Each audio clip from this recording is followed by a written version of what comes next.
సుశాంతంగా సుఖ సంతోషాలతో ఉండాలని ప్రార్థన. శివానుగ్రహ ఫల సిద్ధిరస్తు. ఉన్నత అధికార ఫల సిద్ధిరస్తు. అఖండ రాజ్యాధికార యోగ్యత ఫల సిద్ధిరస్తు. సర్వం శివార్పణ మస్తు. ఓం నమః శివాయ. ఓం నమః శివాయ. ఓం నమః శివాయ. తిమ్మాపురం పరిధిలో గుండం రామక్క గుడికి దేవుడి దగ్గరికి వచ్చినటువంటి మన భక్తులందరికీ కూడా పేరు పేరున హృదయపూర్వక శుభాకాంక్షలు.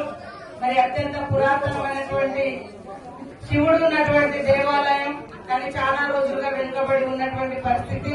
అటొక దిక్కు రామక్క గుడి ఉంది, ఇటొక దిక్కు శివుడి గుడి ఉంది.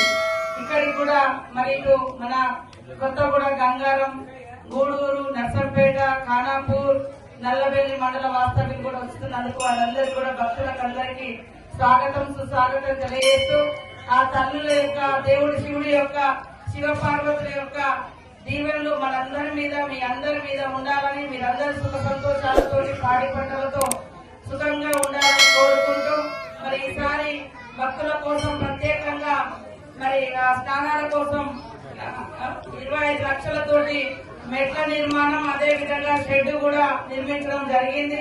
రాబోయే కాలంలో ఈ ప్రాంతాన్ని అత్యంత వైభవంగా మరి ముందుకెళ్లే విధంగా ఈ ప్రాంత బిడ్డగా, ఈ ప్రాంత ప్రజాప్రతినిధిగా ఎప్పటి నుంచో ఈ ప్రాంతంతో ఇక్కడ రామక్క మన శివాలయంతో గుండం తీర్థంతో మనకు చాలా అనుబంధం ఉంది.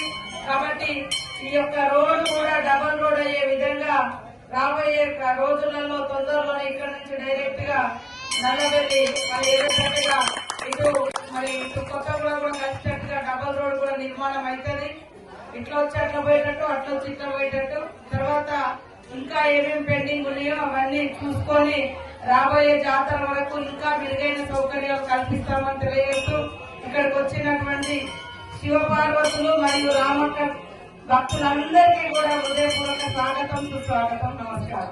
మాకు, మా కుటుంబానికి, గ్రామానికి, దేశానికి సుభిక్షంగా సుశాంతంగా సుఖ సంతోషాలతో ఉండాలని